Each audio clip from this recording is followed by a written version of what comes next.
cadre de développement, c'est parler donc de la vie de moi-même, de la vie de mes parents, de la vie de mes frères.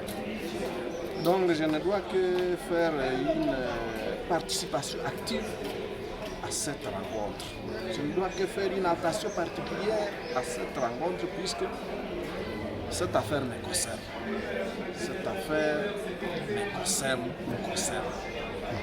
Je vois l'accent particulier est mis sur comment faire asseoir encore une fois l'ISDER Kichombe, une institution universitaire pour former la jeunesse, la population sur le développement du milieu rural. Je sais, moi je suis rural, je suis presque paysan. Parce que je suis né de parents paysans, j'ai grandi dans le milieu rural et je ne crois pas que je dise qu'il n'y a pas d'importance de faire fonctionner un ISDER dans mon village de Kichombe, où je suis né, où j'ai grandi, j'ai étudié et où j'ai travaillé. C'est un besoin qu'il y a et je ne peux qu'encourager l'initiative, pas l'initiative de créer, mais l'initiative de relacer avec effectivité les activités de l'ISDER, puisque cet ISDER a commencé quand j'étais encore à l'école secondaire, ainsi que j'ai presque 50 ans, c'est-à-dire ça fait plus de 30 ans que l'ISDER existe à Kichombe. Et si aujourd'hui on me demande aussi d'apporter ma contribution, je ne crois pas que ça crée un problème, ce n'est que normal, pour que nous puissions tous apporter chacun sa contribution pour essayer de relancer encore une fois les activités, permettre à ce que cet ISDER puisse effectivement rayonner dans le milieu rural, dans notre village de Kichombe et ses amis. Mais il y a certains parents qui sous-estiment les institutions qui fonctionnent dans les milieux ruraux.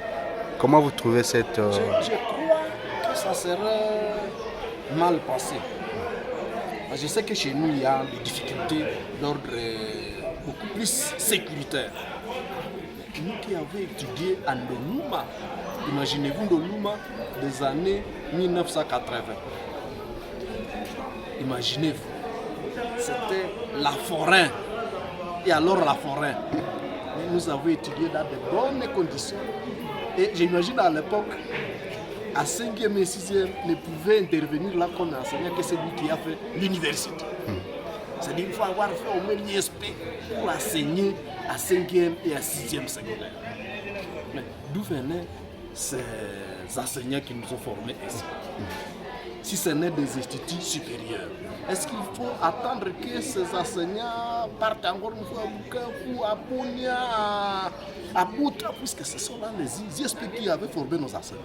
Non, autant nous pouvons avoir des instituts supérieurs dans notre village, dans notre milieu naturel, autant il faut en profiter, puisque c'est vraiment l'occasion. C'est vraiment l'occasion. Moi, je ne suis pas de ceux-là qui croient qu'on ne peut pas étudier dans le milieu rural. Et pourtant, nous qui avons étudié dans le milieu rural comme celui de Ndoluma, nous n'avons pas quand même de mérite.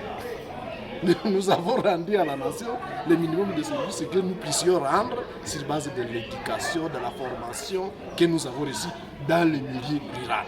Aujourd'hui, que quelqu'un soit gradué ou licencié, permettez que, comme c'est ça le terme, licencié à l'ISTAN de Luma, spécialement à l'ISDER Kichombe, est-ce que nous allons dire qu'il ne mérite pas? Pourtant, nous qui avons étudié à les années 80 dans des instituts secondaires, dans des milieux beaucoup plus hauts que celui de Kichombe actuel, nous n'avons pas quand même de mérite. Ça veut dire que je ne dois qu'encourager d'abord remercier les initiateurs. Ici, nous ne devons que saluer la mémoire du premier DG. À l'époque, il était mort quand j'étais étudiant en Ndoluma. Et nous avions tous appris que Moali Moïse de Régnier va retourner à mes coups. C'était un choc. Nous devons que saluer la mémoire de Mwanda, mais aussi encourager tous ceux-là qui interviennent et pour la formation, mais aussi pour la construction de l'ISDER Kichombe, puisque je sais, même s'il y en a de ceux qui, comme vous venez de dire, il y en a de ceux qui disent non, dans le milieu rural, non, au village, non. Je sais qu'un jour, un jour, ça ne va même pas demander beaucoup de temps. Les gens ne regretteront pas d'avoir investi. Les gens ne regretteront pas d'avoir investi dans l'ISDER. Et à formation, mais aussi à moyens financiers, matériels pour cette chose-là. Il y a, je sais, comme je l'ai dit, un défi majeur, c'est la sécurité.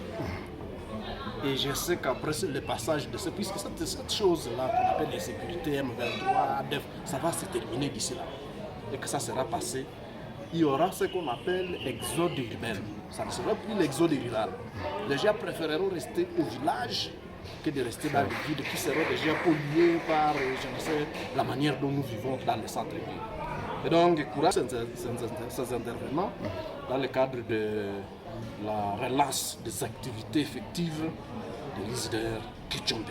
Et tous ceux-là qui sont à Goma, emboîtons tous les pas. Tous ceux-là qui sont à Kinshasa, ressortissants du milieu ou non, emboîtons tous les pas. Puisqu'en 1985, on étudiait avec les gens qui venaient de Kananga, d'autres qui venaient de Bujumbura. Vous voyez, des gens qui ne sont même pas congolais. Il y en a d'autres qui venaient de Kinshasa, de Kisangani, à l'école secondaire. Et si on fait une institution supérieure digne de ce nom à Kichombe, pourquoi est-ce que nous n'aurons pas de gens qui reviendront encore une fois de ces milieux-là pour venir apprendre dans les milieux naturels, les milieux du froid. Donc, courage à tous, ceux-là qui sont à Goma, emboîtons les pas, ceux qui sont à Butembo, quittons Goma pour aller à Kichombiro, pour financer Kichombiro, ceux-là qui sont même dans les Kichombiro, dans les Kipese, dans les Kairi, dans les Lubero Cité, dans les Alimbongo là-bas, c'est notre école, c'est notre institut supérieur. Allons-y pour la formation. Nous ne regretterons pas d'avoir fait notre formation. Et à tous ceux-là qui interviennent comme enseignants, nous ne devons que leur demander de prendre leur formation sans être payés. De prendre cette formation qu'ils apportent à la jeunesse comme leur contribution pour le développement du milieu. Ils ont peut-être évolué ailleurs, ils ont peut-être évolué dans les milieux, mais à quoi est-ce qu'on sera reconnaissant qu'ils sont du milieu, si ce n'est d'apporter leur contribution et peut-être rentrer dans leur milieu où ils gagnent la vie. Ça veut dire que c'est une interpellation pour tout et chacun que cette institution ne puisse pas finir. Pourtant, comme nous venons de l'apprendre, c'est une institution qui vient de donner naissance à ceux qui seraient des succursales, mais qui viennent d'être hissés aussi en institution autonome comme l'ISDER Kanyabayonga, l'ISDER Butembo. Et donc, courage à tout.